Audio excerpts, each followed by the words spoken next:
Baik, izin mulai ya, Pak. Assalamualaikum warahmatullahi Assalamualaikum warahmatullahi wabarakatuh. Waalaikumsalam warahmatullahi wabarakatuh. Selamat siang yang terhormat Bapak Rifhan selaku dosen pengampu mata kuliah manajemen perubahan dan teman-teman yang saya banggakan. Hari ini kami dari kelompok 2 ingin melanjutkan presentasi dari kelompok 1 minggu kemarin. Presentasi hari ini berjudul dengan materi yang berjudul From Trial and Error to the Science of Management, atau dari trial dan error menuju manajemen. Yang, yang lainnya kameranya Ibu buka ya. Baik, Pak. Next.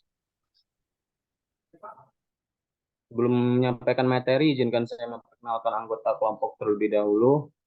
Yang pertama ada Dwi Penny dengan ujung NPM 024, kemudian Nadira Tri Amalia dengan ujung NPM 112, kemudian Lintang Dwi Saputri dengan ujung NPM 035, dan saya sendiri Dimas Satritama dengan ujung NPM 066. Untuk materi yang pertama akan disampaikan oleh rekan saya Nadira. Pada Nadira dipersilahkan.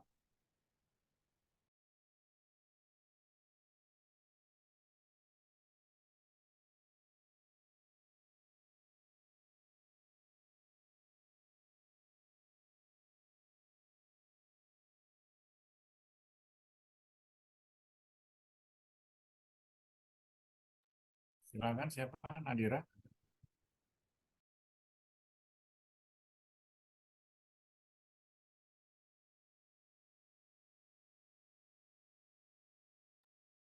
Maaf Pak, dikarenakan Nadira masih mengalami gangguan jaringan, akan saya gantikan terlebih dahulu. Untuk materi perkenalan. Di Inggris Raya dan negara maju lainnya, dan semakin meningkat di negara berkembang, hampir tidak mungkin membayangkan hidup tanpa banyak organisasi yang membentuk dan memungkinkan kehidupan kita sehari-hari. Namun, organisasi dalam bentuk modern dalam hampir semua bentuk hampir tidak dikenal sebelum dimulainya revolusi industri di akhir abad ke-18. Dalam periode intervensi, seperti yang dikatakan Morgan pada 1986, kita telah berkembang menjadi masyarakat organisasi. Tidak hanya organisasi, dalam berbagai bentuk, ukuran, dan manifestasinya datang untuk menjangkau setiap aspek kehidupan kita. Mereka juga memperoleh beragam teori, nostrum, dan keyakinan semi sakral yang sama tentang bagaimana mereka harus disusun, dikelola, dan berubah. Untuk selanjutnya akan disampaikan oleh Nadira.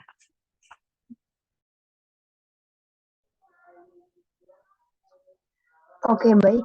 Materi selanjutnya itu tentang prasejarah organisasi. Jadi dalam tinjauan praktik manajerial pada 2500 tahun sebelum era Kristen, Lindhofer dan Starbuck menunjukkan bagaimana para pemimpin Cina memupuk struktur sosial yang stabil dan mendirikan aparatur negara birokrasi yang diarahkan untuk mempertahankan status quo daripada menentangnya.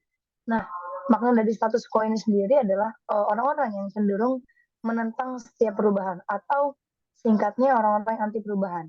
Dalam contoh tersebut, status quo ini dapat diartikan sebagai suatu keadaan tetap yang dipertahankan oleh suatu kelompok ataupun sejumlah orang-orang tertentu.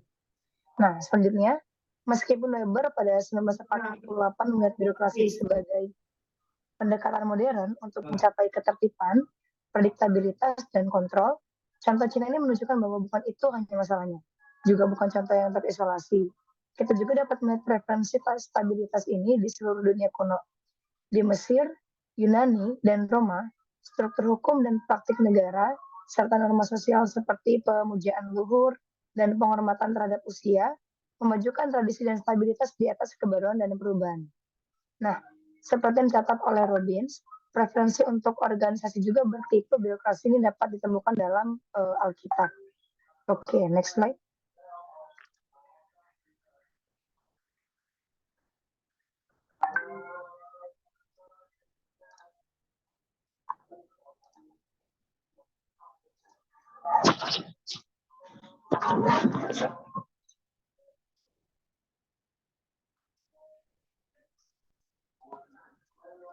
Nah, selanjutnya, Di dunia Kristen, orang ini tunduk pada dua perangkat hukum.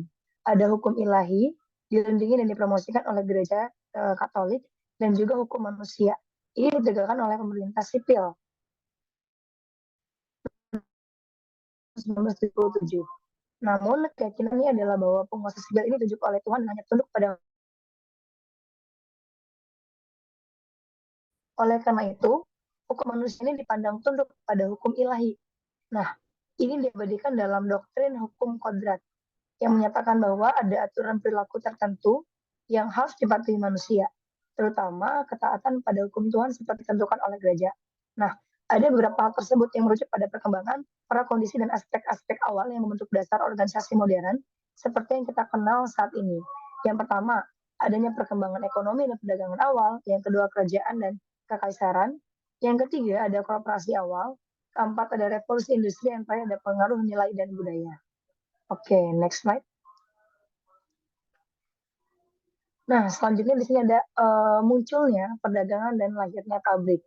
Nah, hanya dengan dimulainya revolusi industri pada abad ke-18 yang ditopang oleh munculnya protestantisme, sektarian, dan pemikiran baru pencerahan, perubahan tersebut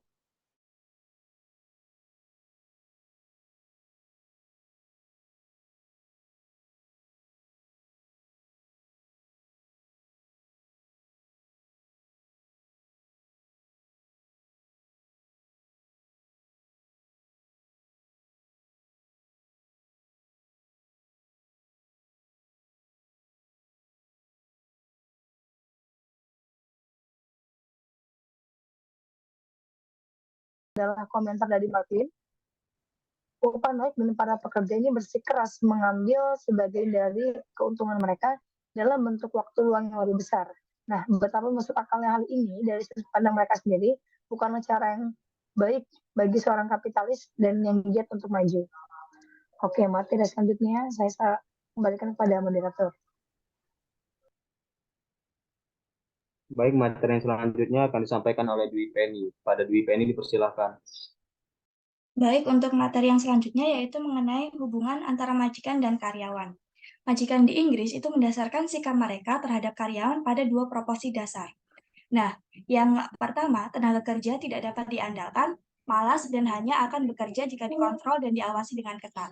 Lalu yang kedua, biaya bisnis utama yang dapat dikendalikan adalah biaya tenaga kerja. Nah, oleh karena itu, untuk meningkatkan laba adalah dengan membuatnya lebih murah dan atau meningkatkan produktivitasnya dengan membuat karyawan itu bekerja lebih keras atau berjam-jam lebih lama dengan uang yang sama atau bahkan lebih sedikit. Nah, dalam hal ini seperti yang diamati oleh penulis kontemporer seperti Charles Babbage tahun 1835 dan Andrew tahun 1835, keterampilan pekerja dipandang paling tidak sebagai ketidaknyamanan dan paling buruk sebagai ancaman. Karena itu bisa menjadi hal yang langka dan juga mahal. Nah, seperti yang telah diduga, permusuhan antara majikan akan dibalas oleh tenaga kerjanya. Buruh itu menunjukkan ketidaksukaannya yang kuat terhadap sistem pabrik, serta keengganannya untuk menjadi bagian dari sistem tersebut. Nah, seperti yang dicatat oleh Pollard tahun 1965, ada 3 alasan utama. Yang pertama, hal ini karena melibatkan perubahan budaya dan lingkungan secara besar-besaran, seperti penghancuran komunitas kecil, di mana komunitas tersebut itu terjalin erat di tempat mereka tinggal. Nah, meskipun kehidupan industri rumahan itu sulit, hal itu telah memberi pekerja kebebasan dan kendali atas apa yang akan mereka lakukan, kapan mereka melakukannya, dan bagaimana cara mereka untuk melakukannya. Nah, lalu yang kedua, disiplin pabrik itu sangat keras dan tak henti-hentinya, baik itu kepada laki-laki, perempuan, atau bahkan anak-anak. Semua itu diharapkan dapat bekerja selama berjam-jam dan seringkali 7 hari selama seminggu dalam kondisi yang memprihatinkan. Lalu yang terakhir, mengingat kurangnya bentuk organisasi alternatif untuk membangun kehidupan pabrik, para majikan mencontohnya dari rumah kerja atau penjara. Nah, untuk menyamakan lingkaran, beberapa rumah kerja dan penjara itu mengubah diri mereka menjadi pabrik dan narapidana itu menjadi seorang budak. Dengan demikian, pabrik memperoleh stigma yang sama dengan yang melekat pada penjara atau rumah kerja tersebut. Nah, oleh karena itu, antagonisme yang ada antara pemilik dan pekerja itu didasarkan pada benturan kepentingan sejati yang terus bergema di dunia industri sejak saat itu. Lalu materi yang selanjutnya itu mengenai industrialisasi dan organisasi kerja. Sistem pengorganisasian kerja yang menjadi ciri kehidupan industri di Inggris itu sebagian besar di benua Eropa dan Amerika Serikat pada akhir abad ke-19 didasarkan pada pembagian kerja yang hierarkis dan horizontal. Nah, meskipun ini merupakan perubahan yang signifikan dari masa lalu dalam hal bagaimana kerja sebelumnya telah diatur, itu tidak keluar dari langkah dengan stratifikasi sosial masyarakat Eropa atau dengan tradisi kepatuhan feodalnya. Nah, artikulasi dan penyebaran prinsip pembagian kerja sangat bergantung pada karya Adam Smith. Dalam bukunya The Wealth of Nations yang diterbitkan tahun 1776, Adam Smith mengungkapkan 3 alasan utama mengenai prinsip pembagian kerja.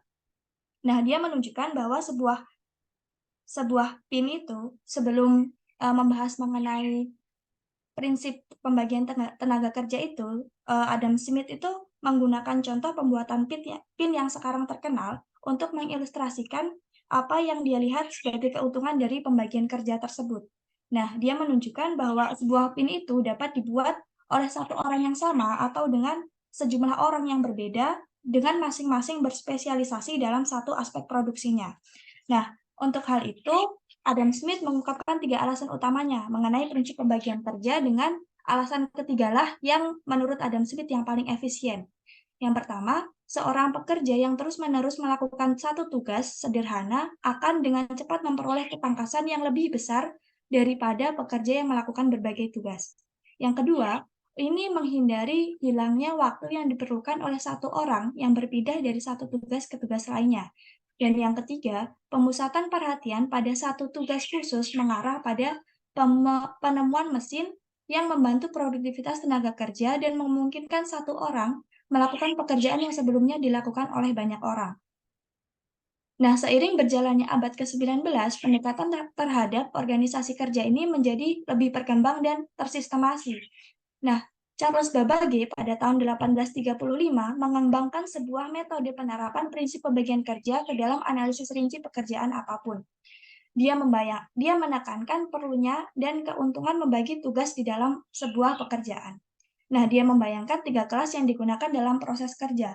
Yang pertama itu pengusaha dan spesialis teknisnya yang akan merancang mesin dan merencanakan bentuk organisasi kerja. Lalu yang kedua ada insinyur dan manajer operasi yang akan bertanggung jawab untuk melaksanakan rencana dan desain tersebut. Lalu yang ketiga ada karyawan. Karyawan itu hanya membutuhkan keterampilan tingkat rendah untuk melakukan pekerjaan yang sebenarnya. Jadi dalam pandangan Babbage ini, manufaktur utama dengan membagi pekerjaan yang akan dilaksanakan ke dalam proses yang berbeda, masing-masing membutuhkan tingkat keterampilan atau kekuatan yang berbeda, dapat membeli kualitas yang tepat dari keduanya yang diperlukan untuk setiap prosesnya. Sekian materi dari saya kembalikan ke moderator. Terima kasih, Penny. Selanjutnya materinya akan disampaikan oleh Lintang. Pada Lintang dipersilahkan. Baik, saya akan menjelaskan mengenai teori organisasi atau pendekatan klasik. Jadi sebelum masuk ke slide berikutnya, saya akan menjelaskan.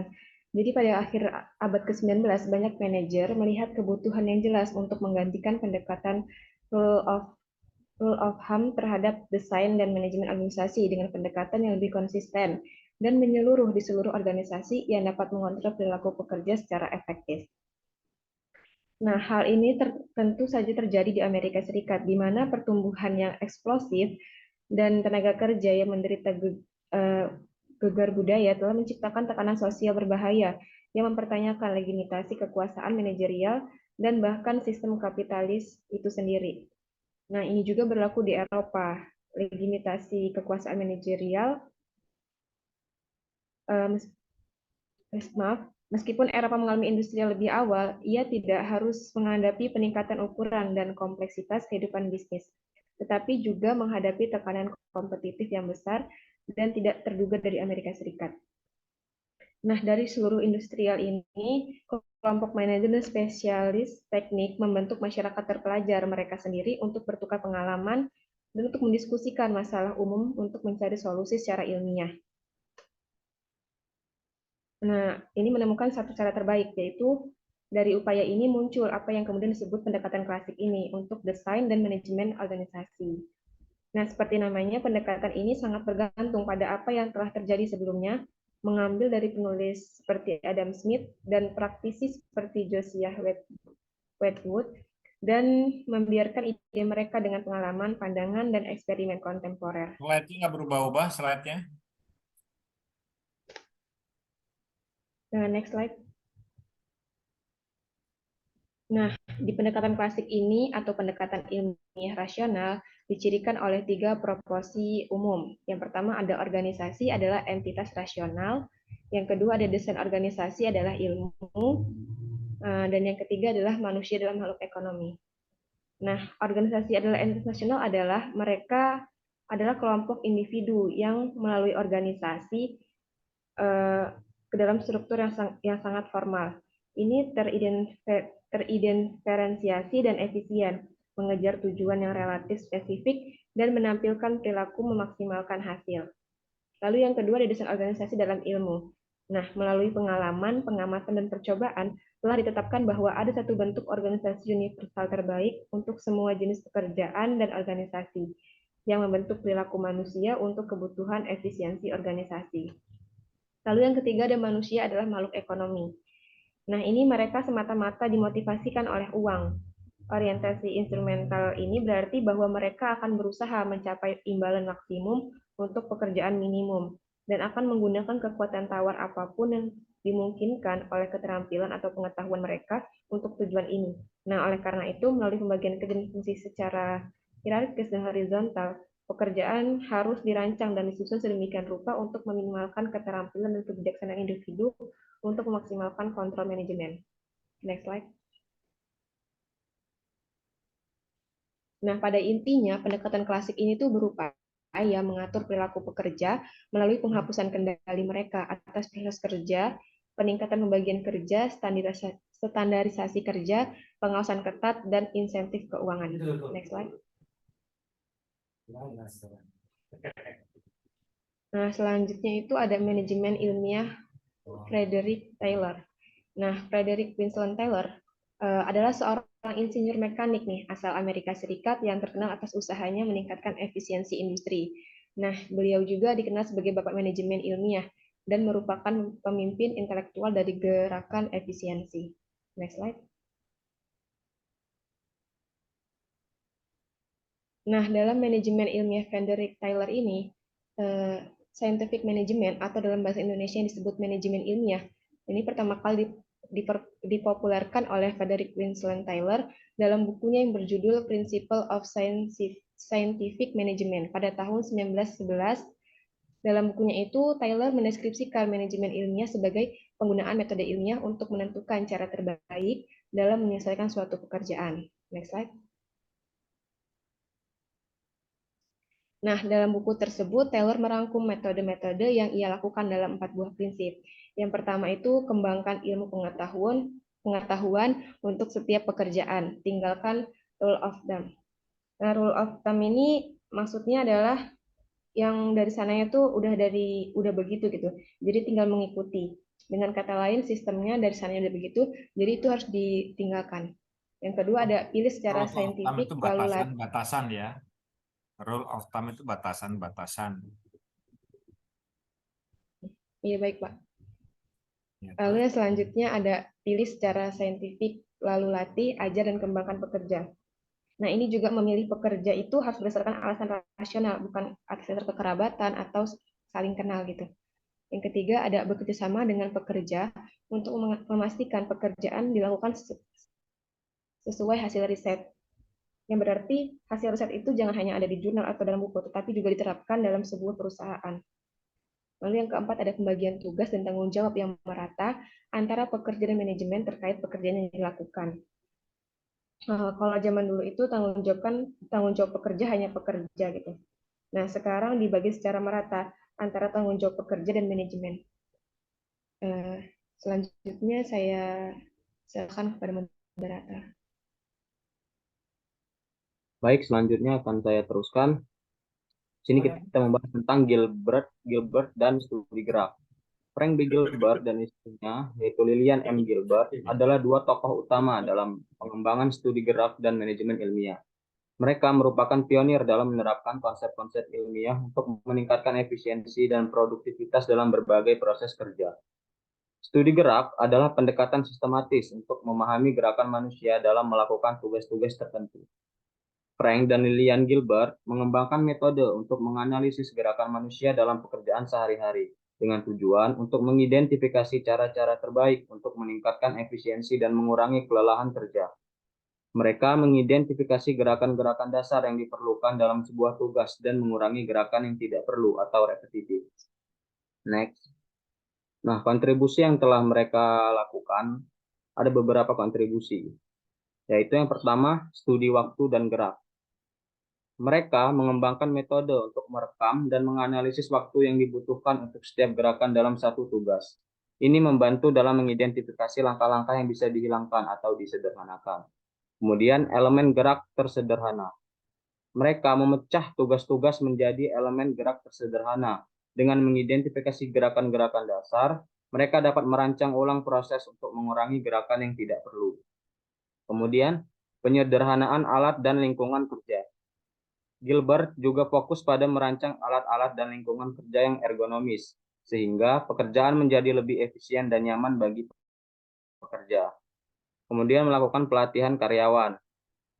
Mereka mengenalkan konsep pelatihan untuk memastikan bahwa pekerjaan melaksanakan tugas-tugas mereka dengan cara yang paling efisien dan efektif. Kemudian yang terakhir, manajemen ilmiah.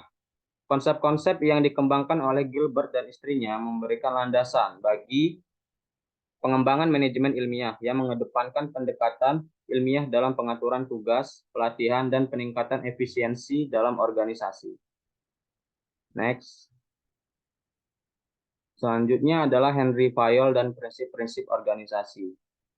Henry Fayol adalah seorang teoritikus manajemen asal Prancis yang hidup pada akhir abad ke-19 dan awal abad ke-20. Ia dikenal sebagai salah satu pendiri teori manajemen dan kontributornya terhadap pengembangan konsep manajemen modern sangat berpengaruh.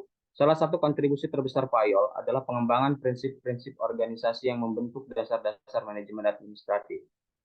Fayol mengemukakan 14 prinsip organisasi yang menjadi pedoman bagi para manajer dalam mengelola organisasi. Berikut adalah penjelasan singkat mengenai beberapa prinsip utama dari Fayol. Next. Di sini ada 14 prinsip dari Fayol. Yang pertama adalah pembagian kerja. Maksudnya adalah organisasi sebaiknya membagi tugas-tugas menjadi bagian-bagian yang lebih kecil dan spesifik. Jadi ini membantu meningkatkan efisiensi dan keahlian dalam melaksanakan tugas-tugas tertentu. Kemudian kewenangan dan tanggung jawab. Kewenangan dan tanggung jawab harus seimbang. Pemimpin atau manajer harus memiliki wewenang untuk memberikan arahan, sementara pekerja juga harus bertanggung jawab atas tugas-tugas yang telah diberikan. Kemudian disiplin, maksudnya adalah keselarasan antara perilaku individu dan tujuan organisasi itu sangat penting. Disiplin dalam hal ini merujuk pada kepatuhan terhadap aturan-aturan dan norma-norma organisasi. Kemudian kesatuan komando. Setiap karyawan seharusnya hanya memiliki satu atasan langsung untuk menghindari konflik perintah yang dapat mengaburkan arah kerja. Kemudian kesatuan arah, maksudnya aktivitas yang memiliki tujuan yang sama sebaiknya dikendalikan oleh satu manajer yang berwenang. Ini membantu menghindari upaya yang terpisah dan bertentangan. Selanjutnya subordinasi dari kepentingan pribadi dan kepentingan organisasi. Kepentingan individu sebaiknya tidak mengatasi kepentingan organisasi secara keseluruhan. Selanjutnya pembayaran. Pembayaran bagi pekerja seharusnya adil dan sebanding dengan kontribusi mereka terhadap pekerjaan atau organisasi. Selanjutnya sentralisasi. Tingkat sentralisasi atau desentralisasi keputusan harus disesuaikan dengan kondisi organisasi dan tugas-tugas yang ada. Selanjutnya hierarki. Maksudnya adalah struktur organisasi sebaiknya memiliki tingkatan hierarki yang jelas untuk mengatur aliran komunikasi dan tanggung jawab. Selanjutnya ketertiban. Setiap hal harus ditempatkan sesuai dengan tempatnya dalam organisasi dan sesuai dengan rencana yang telah ditetapkan. Selanjutnya, keadilan. Karyawan sebaiknya diperlakukan dengan adil dan setiap keputusan harus didasarkan pada keadilan. Selanjutnya, selanjutnya adalah stabilitas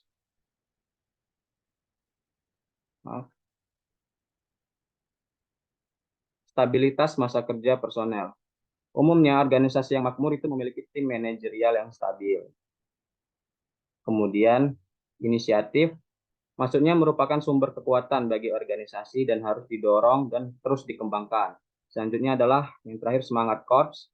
Hal ini harus dipupuk karena kerukunan dan persatuan antar anggota organisasi merupakan kekuatan yang besar dalam suatu organisasi atau pekerjaan.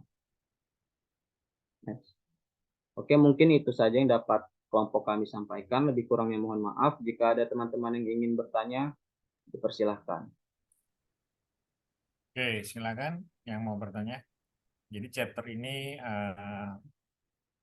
menggambarkan yang melatar belakangi kenapa harus dilakukan perubahan dalam organisasi. Silakan yang mau bertanya.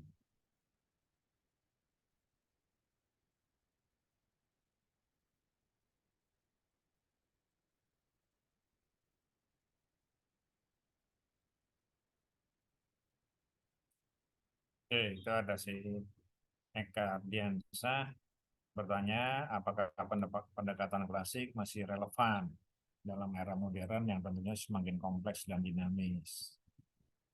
Yang lain?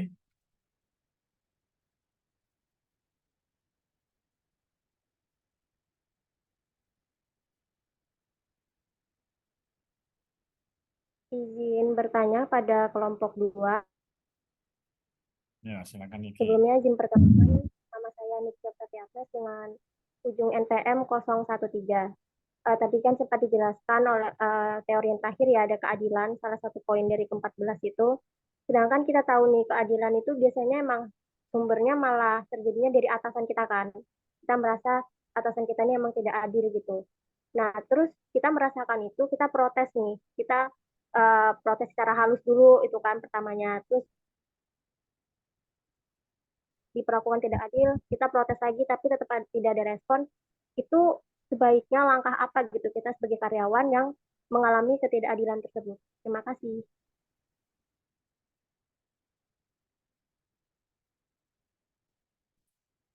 Oke, berkaitan dengan keadilan. Lain.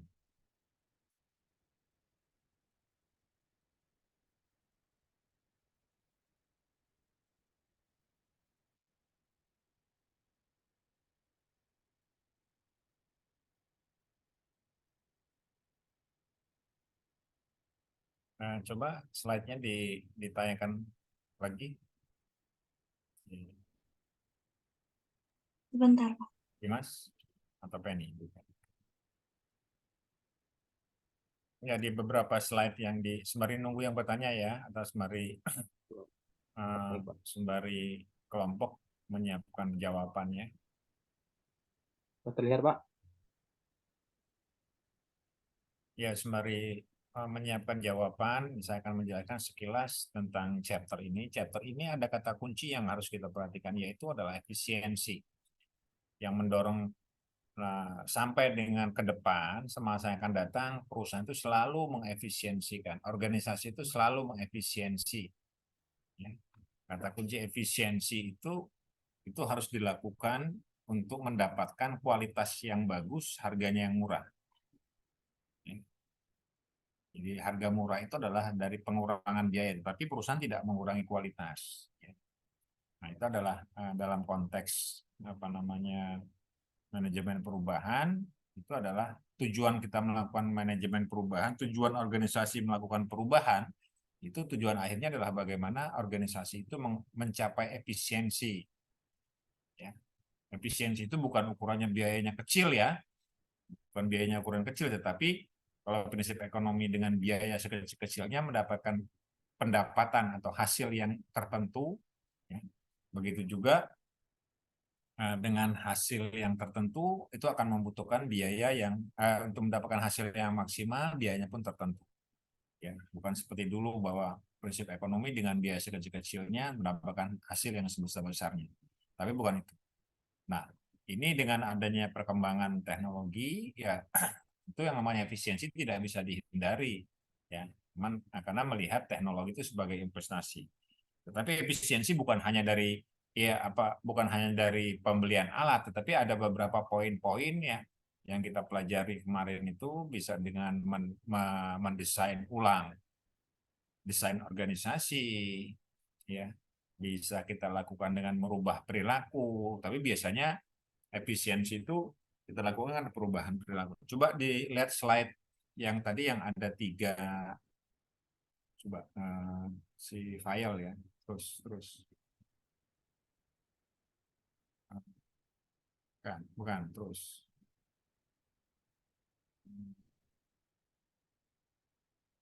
ada 3 tadi, ada 3 atasnya lagi terus ke atas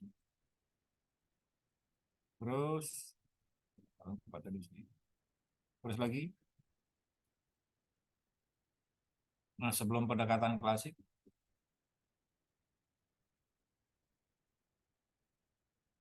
kan, terus yang ke-6 ya tadi, coba yang ke-6 yang ada yang mengatakan bahwa ada manusia ya. Manusia itu selalu mempunyai kebutuhan. Tadi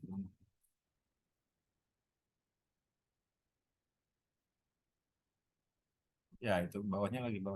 Nah, bukan. Ini ya, bawahnya yang 10.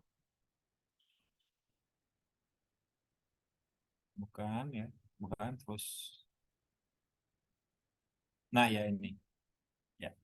Ya, pendekatan klasik ini ya, bahwa organisasi itu adalah entitas rasional.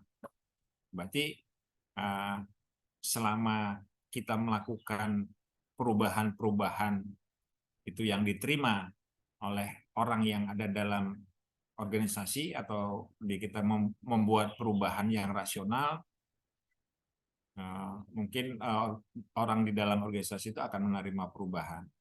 Nah, desain organisasi ini juga katakan ilmu ya. Jadi ilmu yang bisa mendesain organisasi itu adalah di mata kuliah kita ada namanya desain, bagaimana kita mendesain organisasi sesuai dengan kebutuhan dan untuk mencapai efisiensi. Jadi pendekatan-pendekatan yang dulu itu memang sebenarnya sudah menyarankan bahwa kita itu harus melakukan perubahan untuk mencapai efisiensi. Dengan cara apa? Dengan cara perubahan yang rasional, ya. Terus itu mendesain organisasi. Nah, terus manusia adalah makhluk ekonomi. Nah, ini ya. Statement ini yang membuat membuat filosofinya di dalam organisasi. Kalau kita berbicara ekonomi, yang terbayang oleh kalian apa? Kira-kira apa? Kelangkaan Mami. mungkin Pak. Apa? Chris. Kelangkaan. Kelangkaan. Ada lagi yang lain?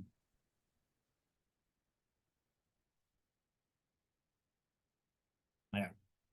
Nah, kalau kita berbicara ekonomi itu kan kalian harus paham ini ekonomi itu di luar kepala seharusnya. Jangan hanya manajemen saja, orang kalian kuliah di Fakultas Ekonomi. Kata kunci ekonomi itu adalah kebutuhan. Ya. Ekonomi itu adalah kebutuhan. Jadi dimaksud dengan ekonomi itu bagaimana orang, organisasi, ya kan, akan memenuhi kebutuhannya dari sumber daya yang terbatas, ya, dan kebutuhannya tidak terbatas. Kebutuhan manusia, organisasi dan kelompok itu kan tidak terbatas kebutuhannya. Tapi yang terbatas adalah sumber dayanya.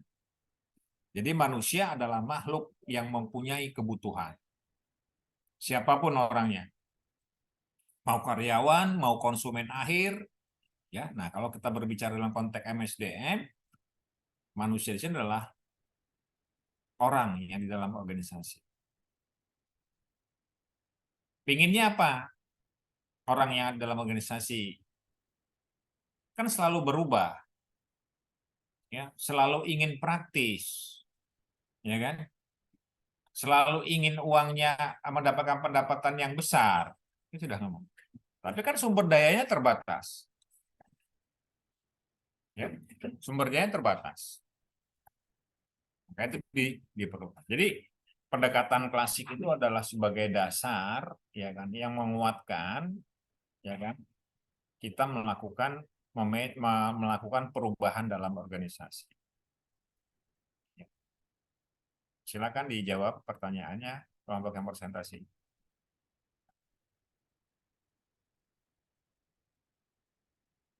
Ya, pertanyaan. Nanti saya bantu. Silakan. Eka Ardiansa, Anggra Wahyuni, Safa Karseva, dan Luna Karina. Yang pertama siapa mau membahas, mau menjawab? Izin menjawab pertanyaan dari Eka. Silakan, Elvira. Jadi mau konfirmasi dulu ya. Tadi kan pertanyaannya apakah semakin kompleks dan dinamis? Betul begitu ya Kak? Ditutup aja slide-nya.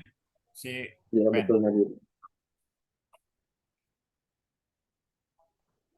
Nah, jadi menurut kelompok kami, pendekatan klasik dalam manajemen dan berbagai bidang lain itu masih memiliki relevansi dalam era modern yang kompleks dan dinamis. Yang pastinya era sekarang kan berubah-ubah ya. Nah, namun penting juga untuk kita ingat bahwa pendekatan klasik ini mungkin perlu kita sesuaikan lagi dan atau digabungkan dengan pendekatan modern yang lebih kontemporer untuk mengatasi tantangan yang lebih baru dan kompleks. Nah, namun ada beberapa alasan kenapa pendekatan klasik ini masih relevan. Yang pertama, dasar prinsip-prinsip manajemen. Prinsip-prinsip manajemen yang diajarkan dalam pendekatan klasik ini seperti prinsip perencanaan, pengorganisasian, pengarahan, dan pengendalian itu masih jadi dasar dalam manajemen bisnis modern. Manajer juga masih harus sering merencanakan, mengorganisir, memimpin, dan mengendalikan sumber daya yang mereka miliki. Nah, yang kedua, dasar teori organisasi. Konsep seperti hierarki organisasi, departementalisasi, dan pembagian tugas yang diajarkan dalam teori organisasi klasik itu juga masih digunakan dalam pengaturan organisasi pada saat ini. Nah, yang ketiga juga ada manajemen sumber daya manusia. Prinsip-prinsip dalam manajemen sumber daya manusia yang berasal dari pendekatan klasik juga, seperti penghargaan, motivasi, dan pengembangan karyawan ini tetap masih relevan banget gitu dalam upaya untuk mempertahankan dan mengembangkan tenaga kerja yang efektif. Dan yang terakhir itu kualitas dan efisiensi. Nah, prinsip-prinsip seperti kontrol kualitas dan peningkatan efisiensi juga tetap menjadi fokus utama dalam bisnis modern untuk memastikan produk dan layanan berkualitas tinggi serta penggunaan sumber daya yang efisien. Nah, jadi jawabannya seperti itu. Apakah dapat diterima, Eka? Baik, terima kasih Nadir atas jawabannya. Oke, sama. Ya, jadi klasik ini adalah teori yang berkaitan dengan manajemen dan organisasi tentu ya, yang masih relevan. Jadi sebagai dasar, ya kan, sebagai dasar kita untuk melakukan sejarah lah gitu. Kalau gimana kita mau berkembang kalau nggak ada sejarahnya kan, ukuran keberhasilannya organisasi. Itu ya Kak. Baik Pak, terima kasih. Ya.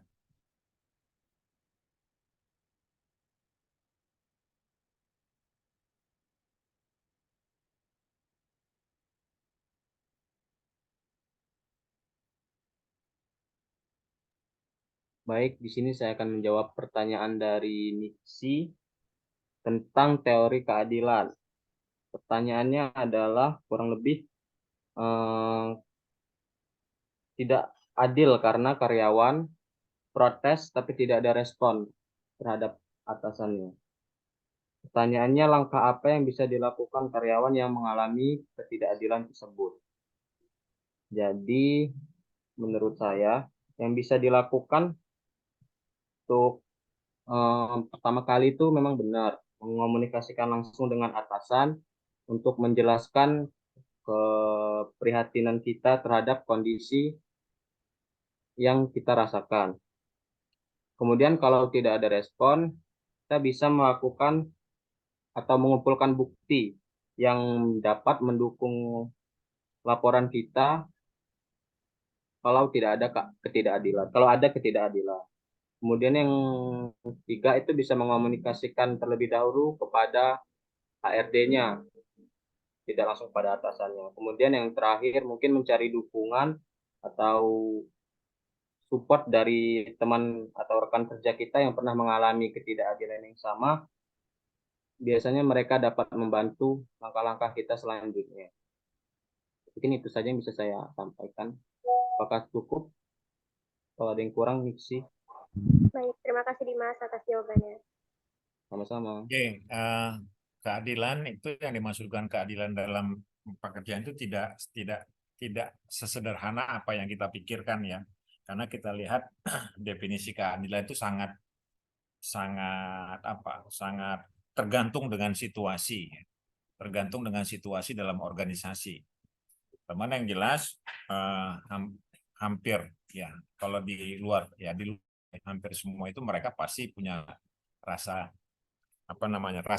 karena kalau kalian misalnya belajar tentang hubungan industrial itu antara pekerja ya pengusaha dan pemerintah itu punya kepentingan yang semuanya bertolak belakang ya nggak mungkin bisa seimbang ya kalau tidak ada seimbang berarti kan ada ketidakadilan ya kan maka ada kata si Dimas tadi ada beberapa yang bisa menjembatani ketidakadilan itu di dalam organisasi yaitu apa serikat pekerja ya serikat pekerja dalam organisasi yang bisa menjembatani ketidakadilan yang terjadi itu ya Niki ya.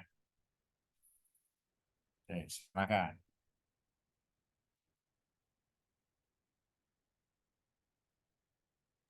Baiklah, saya akan menjawab pertanyaan dari Luna Karina. Di mana tadi pertanyaannya yaitu salah satu dari 14 prinsip pengelola organisasi dari Henry Fayol adalah pembayaran yang sesuai dengan pekerjaan yang diberikan dan kinerja yang didapatkan dari pekerja. Namun pada masa kini terjadi pada organisasi di mana seorang pekerja diberikan tambahan pekerjaan, namun pembayaran yang diberikan tetaplah sama. Lalu bagaimana cara untuk menghitung pembayaran yang sesuai untuk seorang pekerja? Apakah ada faktor lain yang dapat mempengaruhi pembayaran upah selain dari dua faktor tersebut? Mohon berikan contoh perhitungan pembayaran yang sesuai. Nah, untuk pembayaran yang sesuai dengan pekerjaan yang diberikan dan kinerja yang didapatkan dari pekerja itu adalah salah satu prinsip yang dikemukakan oleh Henry Fayol tadi kan. Nah, faktor-faktor yang mempengaruhi besarnya upah selain dari profesionalisme dan kinerja kerja antara lain adalah tingkat harga, produktivitas kerja, struktur ekonomi, dan juga peraturan dari pemerintah. Nah, untuk perhitungan pembayaran itu sendiri yang sesuai dapat dilakukan dengan menghitung upah minimum provinsi atau upah minimum kabupaten atau kota di tempat pekerja tersebut bekerja. Terus upah minimum itu akan dilakukan penyesuaian setiap tahunnya. Beberapa tujuan penentuan upah minimum adalah untuk melindungi kelompok kerja dari adanya sistem upah yang sangat rendah, mengedepankan arti serta peranan tenaga kerja dalam suatu sistem kerja, mendorong kemungkinan diberikannya upah yang sesuai dengan pekerjaan yang dilakukan, dan upaya untuk terjaminan ketenangan dalam bekerja. Bagaimana Luna, apakah sudah cukup? Yang nanya siapa tadi? Luna, Pak. Oke. Tadi sudah sedikit dijawab oleh Lintang ya. Dwi Penny apa Lintang? Saya, Pak. Ya, Dwi Penny ya. Ya, bahwa yang namanya upah reward ya kan banyak perspektif yang bisa dilihat. Ya kan, besarnya upah, besarnya reward itu selain dari UMR, ya ada juga beberapa perusahaan yang memberikan reward kepada karyawannya berdasarkan harga saham, berdasarkan capaian kinerja organisasi, ya, capaian kinerja harga saham, ya, capaian kinerja goodwill perusahaan, ya kan. Tapi biasanya emang di mana-mana ada namanya upah minimum regional ya yang berkaitan dengan biaya hidup. Ya, biaya hidup di tempat kita bekerja. Nah, sekarang masa sekarang itu emang sudah mulai beredar seperti misalnya kalau di apa namanya di perguruan tinggi sudah ada remunerasi. Remunerasi itu adalah insentif berbasis pada kinerja. Ya, atau di beberapa organisasi publik namanya apa namanya insentif tambahan ya. Insentif tambahan berbasis pada kinerja. Ingat bahwa aktivitas SDM itu bukan hanya dia bisa menghasilkan keuntungan bagi organisasi, tapi dia merupakan beban biaya.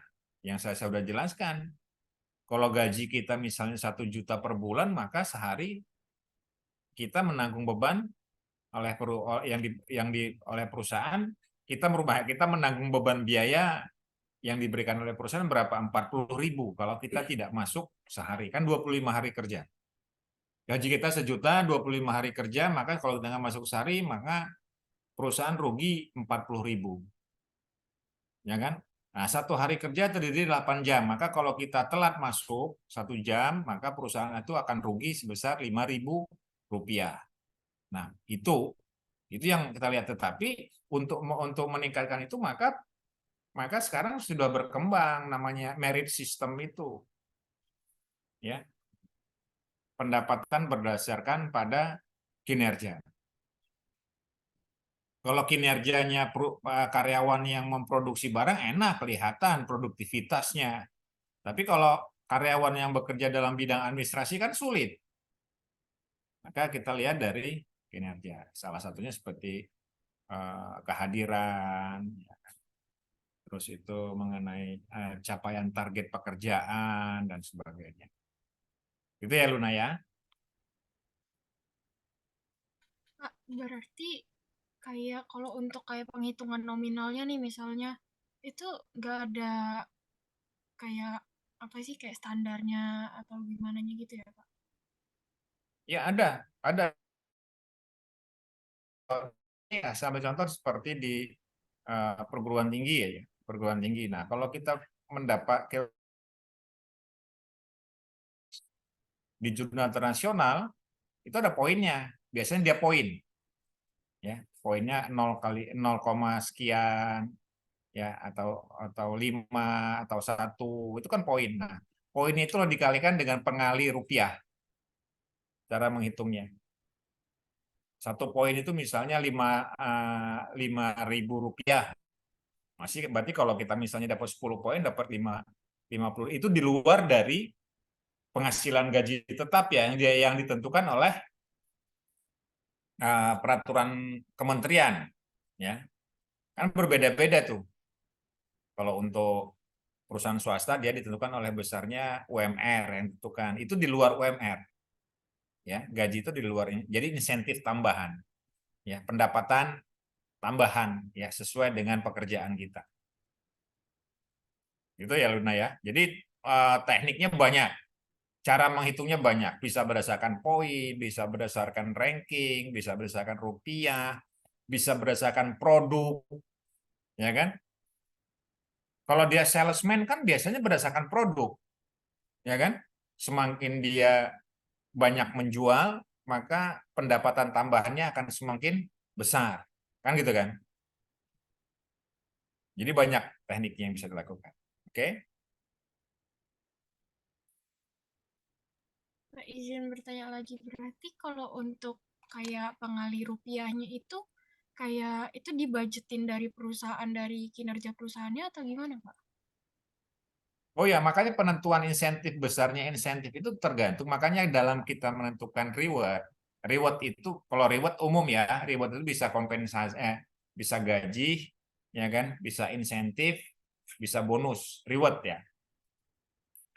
Kalau masalah reward itu banyak sekali penentuannya. Bisa juga dari kinerja organisasi. Kinerja organisasi itu akan adalah kalau di perusahaan bisnis hitungannya lah bisa laba, ya kan? Penentuan poinnya ya, penentuan pengalinya. Bisa juga dari nilai harga saham. ya yang beredar. Ya, kalau misalnya harga sahamnya bagus kan otomatis laba perusahaan pun akan besar. Ya kan? Jadi ketika kinerja perusahaan itu menurun, mungkin pengalih insentifnya akan turun. Ya kan? Nah, sekarang kalau kita sebagai pekerja mau insentifnya bagus atau insentifnya jelek? Bagus kan? Bagus, Nah, Pak. kalau mau insentifnya bagus, maka seharusnya karyawan juga berarti lebih giat. Ya, jadi kalau kita ini nggak usah kita berpikir bagaimana kita mau mendapatkan hasil yang bagus kalau kita bekerja itu. Yang jelas kita kerja benar, kerja bagus dengan sendirinya, pendapatan organisasi meningkat, maka otomatis itu insentif segala macam itu akan meningkat juga. Tapi kan yang terjadi enggak, banyak benar protes ya perusahaan karyawan itu begini begitu. Sementara dia tidak fokus untuk meningkatkan kinerja organisasi. Nah, itu idealnya organisasi sebenarnya dikatakan klasik. Jadi semakin tinggi kinerja, maka akan semakin tinggi juga reward bagi karyawan itu. Ya, itu ya Luna ya. Baik, terima kasih, Pak. Terima kasih, Ya. Penny. Oke, silakan yang lain. Baik Pak, saya akan menjawab pertanyaan dari Safa Karsefa. Ya. Jadi metode studi gerak yang dikembangkan oleh Frank dan Lillian Gilbert dapat diterapkan untuk meningkatkan efisiensi dan produktivitas dalam konteks pekerjaan atau proses tertentu dengan mengidentifikasi, menganalisis, dan menghilangkan gerakan yang tidak perlu atau tidak efisien. Nah, tujuannya itu adalah untuk menyederhanakan tugas, mengurangi waktu yang terbuang, dan meningkatkan kualitas pekerjaan. Nah, sebagai beberapa contoh nyata, yaitu dalam perusahaan manufaktur. Dalam lingkungan manufaktur itu, studi gerak itu dapat digunakan untuk mengidentifikasi gerakan yang tidak perlu dalam proses produksi. Misalnya, analisis gerakan dapat mengungkapkan bahwa pekerja harus mengambil bahan dari lokasi yang jauh, yang menghabiskan waktu berharga. Nah, dengan merancang ulang tata letak pabrik atau proses produksi, pekerja dapat menghemat waktu dan tenaga dan produksi dapat meningkat. Lalu selanjutnya itu ada contoh di bagian logistik dan gudang. Di sini dalam operasi logistik dan gudang, studi gerak ini dapat membantu merancang sistem penyimpanan dan penarikan yang lebih efisien. Nah, ini dapat meminimalkan gerakan yang tidak perlu dan mengurangi waktu yang dibutuhkan. Jadi sebelum penggunaan sistem rak yang dirancang khusus atau penggunaan alat bantu angkut yang efisien. Nah, bagaimana, Safa? Baik, sudah cukup menjawab. Terima kasih, Lintang. Iya, Safa justru studi gerak ini oleh Frank ya, dan Lillian ini adalah ya inilah munculnya manajemen perubahan. Ya, di awal kita katakan di dalam kita mempelajari manajemen perilaku organisasi bahwa organisasi itu adalah sebenarnya hidup. Ya, yang menghidupkan adalah orang-orang di dalamnya. Ya, diharapkan organisasi itu akan re-engineering, akan mengalami perubahan-perubahan, maka di sini mengatakan studi gerak. Organisasi itu bergerak. Pergerakan organisasi itu tujuannya untuk apa? Untuk mencapai efisiensi. Kenapa organisasi harus efisiensi? Untuk mendapatkan biaya operasional yang murah. Kepada siapa biaya operasional yang murah? Untuk diberikan kepada konsumen akhir yang mengharapkan kualitas bagus, hargamu murah. Gitu loh. Semuanya dari organisasi. Ya. Kita tidak mengurangi biaya, tidak mengurangi bahan baku, kualitas bahan baku, tetapi aktivitas organisasi yang bisa diefisiensikan, baik itu jangka pendek ataupun jangka panjang. Seperti teknologi misalnya. Kalau kita lihat teknologi kan investasi saat ini itu besar. Ya kan? Nggak mau beberapa perusahaan membeli teknologi saat ini. Tetapi perusahaan itu seharusnya berpikir gitu loh. Investasi saat ini kalau di dalam manajemen keuangan, investasi sekarang ya kan future, apa namanya, bukan future, apa namanya,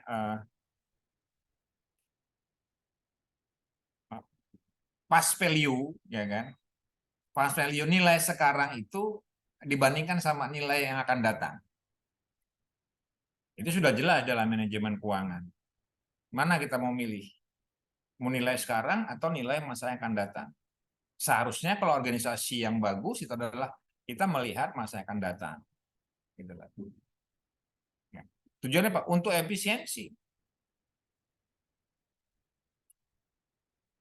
Gitu ya, Bapak ya. Pak. Silakan yang lain. Baik, selanjutnya saya akan menjawab pertanyaan dari Anggra Wahyuni.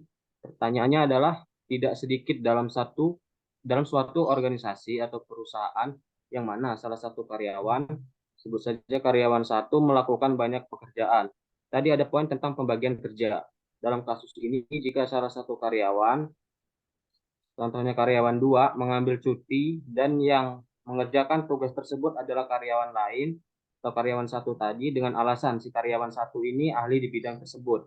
Pada akhirnya hal tersebut akan menurunkan tingkat produktivitas karyawan satu tadi karena mengerjakan pekerjaan yang bukan tugas dia. Pertanyaannya, menurut kalian adakah solusi yang sekiranya dapat mengatasi hal tersebut? Nah, jadi tentu ada solusi untuk mengatasi hal tersebut. Untuk mengatasi situasi di mana seseorang karyawan satu tadi melakukan banyak pekerjaan yang seharusnya tidak menjadi tanggung jawabnya.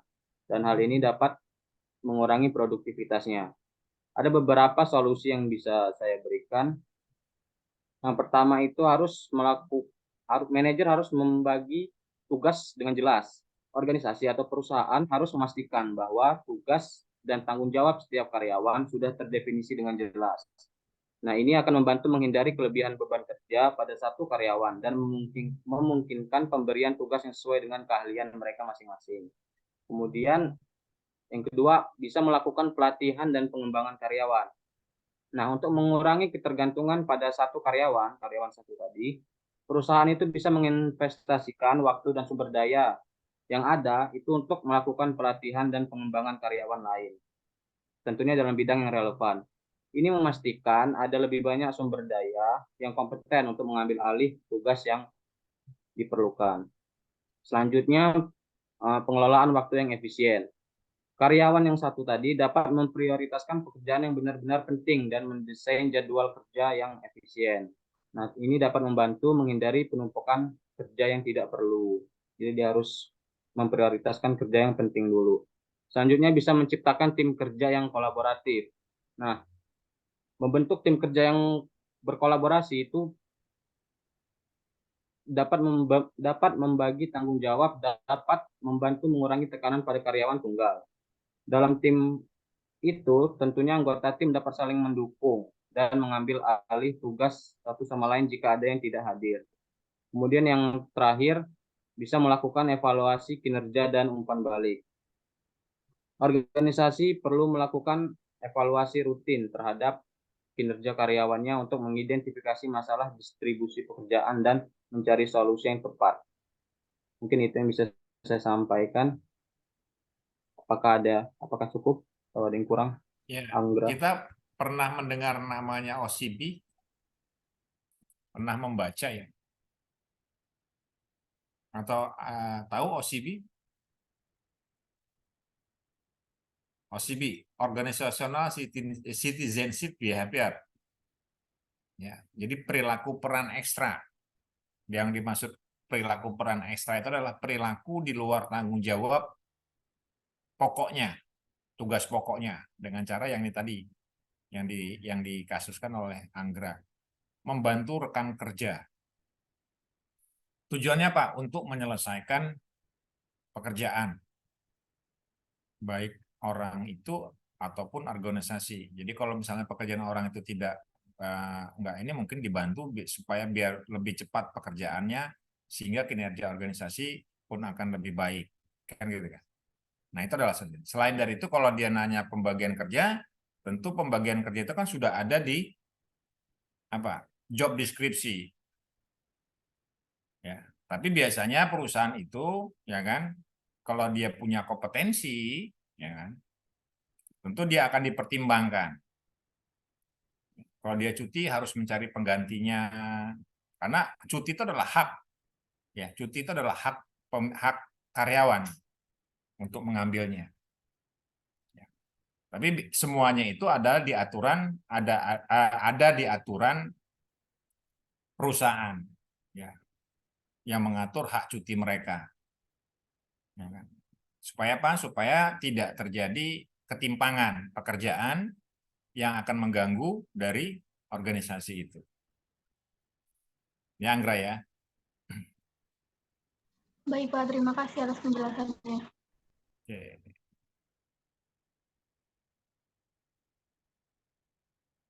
Yang lain? Izin menjawab pertanyaan dari Kak Aka Raffi ya Pak. Ya. Izin konfirmasi, jadi pertanyaannya, apakah ada tantangan dalam penerapan pendekatan klasik dalam organisasi? Apakah betul Kak? Ya. Oke, baik. Jadi ada beberapa tantangan dalam penerapan pendekatan klasik dalam organisasi, terutama di lingkungan kerja modern yang semakin kompleks dan dinamis. Nah, tantangan tersebut meliputi yang pertama, ada ketidakcocokan dengan lingkungan yang berubah dengan cepat. Nah, pendekatan klasik ini kan cenderung bersifat statis dan kurang fleksibel dalam menghadapi perubahan yang cepat dalam lingkungan bisnis. Nah, organisasi modern ini seringkali harus terus beradaptasi dengan cepat terhadap perkembangan teknologi, persaingan global, dan perubahan kebijakan. Mungkin pernah mendengar bahwa perusahaan yang sukses itu perusahaan yang bisa beradaptasi dengan zaman. Yang kedua itu kesulitan mengatasi kreativitas dan inovasi. Nah, pendekatan karena fokus pada standarisasi, rutinitas, dan kontrol yang ketat. Hal ini dapat menghambat kemampuan organisasi ataupun seorang untuk berinovasi dan bersaing di pasar yang terus berubah. Yang ketiga, kurangnya responsif terhadap kebutuhan karyawan. Pendekatan klasik ini mungkin kurang responsif terhadap kebutuhan dan harapan karyawan modern karena karyawan saat ini sering sekali mengharapkan lebih banyak fleksibilitas, keterlibatan, dan keseimbangan kerja hidup yang lebih baik, yang tidak selalu selaras dengan pendekatan tradisional. Nah, selanjutnya juga ada masalah dalam motivasi generasi yang berbeda-beda. Generasi yang berbeda dalam angkatan kerja ini mungkin memiliki nilai, preferensi, dan motivasi yang berbeda-beda.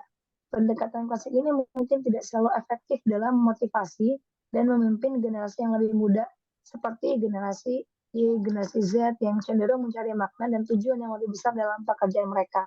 Dan ditambah lagi generasi sekarang itu kan lebih mementingkan work-life balance ya, yang dikit-dikit pengennya healing. Nah itu nggak sesuai banget dengan konsep pendekatan yang klasik seperti itu. Apakah dapat dipahami Kakak? Baik, terima kasih atas jawabannya. Paham sekali. Oke, sama-sama Kak. pendekatan klasik ini kan sebenarnya untuk organisasi yang dulu ya. Ini adalah apa namanya, para ahli-ahli manajemen klasik itu menerapkan organisasi di organisasi zaman dulu. Kalau misalnya tantangannya pasti banyak tantangannya ya kan. Kalau kita masih menerapkan pendekatan klasik ya mungkin kita akan ketinggalan. Tetapi tadi sudah dijelaskan sama Andira bahwa ada beberapa yang bisa masih dimanfaatkan. Seperti misalnya gini, pendekatan klasik itu masih menganut yang namanya birokrasi, ya kan? Harus ada persetujuan dari pihak atasan-atasannya. Tetapi kalau kita lihat, kalau dalam hal berkomunikasi, pengambilan keputusan, ya kan, itu kalau mau birokrasi mungkin akan lambat.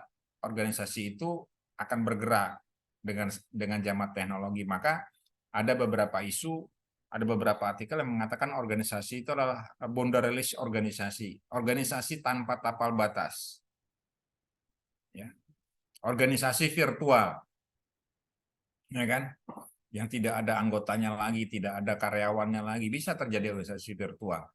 Ya, kalau dia menerapkan pendekatan klasik yang nggak mungkin bisa tercapai, gitu. Karena sudah berbasis teknologi. Tapi yang namanya birokrasi itu kan adalah salah satu, nah yang masih dimanfaatkan pendekatan klasik itu adalah dalam hal keuangan. Kalau keuangan itu tidak ada birokrasi, ya mungkin akan jebol semua, ya kan? Perusahaan itu akan jebol semua karena pengambilan keputusan mengenai keuangan itu ada di top manager, ya kan? Top manager dengan manajer keuangan gitu loh. Dan itu harus ada persetujuan mereka. Tapi kalau kita bebas-bebas aja nggak bisa. Maka ada yang masih dimanfaatkan dalam pendekatan klasik, ya kan? Ada juga yang sudah ditinggalkan. Gitu ya, Raffi. Iya, Pak. Baik, Pak. Terima kasih, Pak. Oke. Baik Pak, izin menjawab pertanyaan dari Rahmat Afrenal Alim. Iya. Untuk pertanyaannya, saat ini muncul banyak ketimpangan akibat banyak teknologi baru seperti AI. Menurut kalian, perubahan dari teknologi ini akan memberikan dampak apa dalam manajemen suatu organisasi? Apakah berdampak baik atau buruk? Kalau kita berbicara tentang teknologi AI itu pasti ada dampak baik sama buruknya ya. Kalau dampak baik atau dampak positifnya itu bisa meningkatkan efisiensi dan produktivitas kerjanya, meningkatkan kualitas karyawannya, serta meningkatkan kepuasan karyawannya. Nah, untuk penerapannya sendiri, teknologi AI ini bisa kita lihat di industri HR, di mana di industri HR sendiri, AI ini telah membawa banyak manfaat, mulai dari proses rekrutmen yang lebih akurat dan cepat, hingga analisis data kerja karyawan yang lebih detail. Lalu jika kita berbicara mengenai dampak buruk dari AI sendiri, itu berkaitan dengan AI ini dapat menggantikan beberapa pekerjaan yang dulunya dilakukan oleh manusia. Nah, oleh karena itu, perusahaan itu harus mempertimbangkan dengan baik sebelum menerapkan teknologi AI dalam manajemen organisasinya. Mungkin itu saja yang dapat saya jawab. Apakah cukup, Rafat Afrinal Alim? Ya, ingat bahwa di beberapa kali pertemuan saya mengatakan bahwa yang namanya teknologi, aplikasi itu adalah sebagai enabler. Enabler itu adalah pengampu dalam melakukan pekerjaan. Ya. Pengampu dalam melakukan pekerjaan, ya, untuk mencapai apa? Efektivitas dan efisiensi dalam bekerja. Ya, kan? Itu. Tapi emang tantangannya adalah ada beberapa jenis pekerjaan yang mungkin tergantikan dengan aplikasi ataupun teknologi. Ya kan? Tapi kalau kita dalam pelajari di dalam teori organisasi, di dalam teori MSDM itu ada namanya job enlargement, ya, atau job enrichment. Jadi pengayaan pekerjaan atau memperluas pekerjaan. Ya. Jadi nggak usah takut kalau kita misalnya dengan terbantu dalam melakukan pekerjaan, ya kan? Nanti pekerjaannya akan berkembang. Jenis pekerjaannya misalnya dari kasir, kan? Kasir itu nanti berkembang lagi, ya kan? Ada kasir non tunai, ada kasir tunai, kan begitu kan? Yang kasir non tunai mungkin akan berkembang lagi. Jadi itu adalah pengayaan, ya, atau dia memperluas jenis pekerjaan. Seperti misalnya gini, perluasan. Yang tidak bisa ditiru dari perilaku manusia itu adalah empati, moral, ya kan? Dan satu lagi itu apa ya? Ada di buku Strategic Human Resource. Robot atau aplikasi nggak punya dia empati, nggak punya moral, nggak bisa senyum, nggak bisa ramah, kan ya? Nggak punya kreativitas. Yang punya kreativitas itu adalah manusia. Yang nggak bisa tergantikan yaitu. Coba bisa nggak yang menciptakan robot yang bermoral? Atau robot yang berkreativitas, ya. Robot berkreativitas, mesin berkreativitas kan kalau kita input, ya kan? Kalau kita input, baru yang mikirnya teknologi. Tapi yang kreativitas aslinya adalah kita. Ya, dampak buruknya bisa tergantikan. Tetapi kita jangan takut, ya kan, bahwa nanti organisasi pun akan berkembang, akan memperkaya dan memperluas jenis-jenis pekerjaan yang dapat dilakukan oleh manusia. Ya, AI itu bukan hanya di beberapa perusahaan, di pendidikan juga banyak sekali AI yang bisa kalian lakukan untuk membuat skripsi, ya kan, untuk mencari jurnal, ya kan, untuk membaca, mengedit kata-kata, ya kan. Tapi AI kan nggak bisa untuk pakai bimbingan. Bimbingan tetap aja ngadap ke orangnya, ke dosennya, kan begitu kan. Jadi tidak semua. Ya, nah itu. Gitu ya, Rafael. Afrenal. Baik, Pak. Terima kasih, Pak. Oke. Lagi kalau nggak ada, silakan ditutup. Ya, akan saya buat kesimpulan. Tutup dulu ya, saya kesimpulan. Baik, terima kasih pada teman-teman yang sudah bertanya. Mungkin ini saja yang dapat kelompok kami sampaikan. Lebih dan kurangnya kami mohon maaf. Saya ucapkan terima kasih. Wabillahi taufiq wal hidayah. Wassalamualaikum warahmatullahi wabarakatuh. Waalaikumsalam. Waalaikumsalam warahmatullahi. Ya, jadi kalau chapter yang pertama tadi membicarakan tentang bagaimana manajemen perubahan. Nah, ini chapter yang kedua kita masih melihat background ya. Ya, jadi trial and error katanya. Kan di dalam chapter ini mengatakan trial and error. Jadi dulu itu sudah dicoba, ya kan. Sudah ada hasil-hasil percobaan zaman dulu untuk memajukan organisasi. Maka ada beberapa pendekatan. Ya, seperti misalnya manajemen klasik. Awalnya semuanya dari manajemen. Ya kan? Ingat bahwa manajemen itu planning, organizing, actuating, ya, atau leading dan controlling. Munculnya dari situ. Ya. Karena kenapa kita lakukan? Kan kata saya planning, organizing, actuating, controlling. Ini berputar. Ya, berputar. Kalau dunia berubah, ya, kebutuhan konsumen berubah, maka kita harus merencanakan ulang. Kan begitu kan? Terus mengorganisasi, mengatuating, mengawasi, berubah lagi. Terus. Karena perubahan. Jadi kemampuan memanage itu adalah yang harus kalian miliki dalam mengelola organisasi. Ya. Ini chapter ini hanya membuat kita melihat latar belakang dari perkembangan ilmu manajemen. Oke, itu saja. Ada pertanyaan sebelum saya tutup? Oke, kalau nggak ada, saya akhiri. Assalamualaikum warahmatullahi wabarakatuh. Kita ketemu minggu depan. Waalaikumsalam Waalaikumsalam warahmatullahi warahmatullahi wabarakatuh. Terima kasih, Pak. Terima kasih, Pak. Terima kasih, Pak. Ya. Terima kasih, Pak.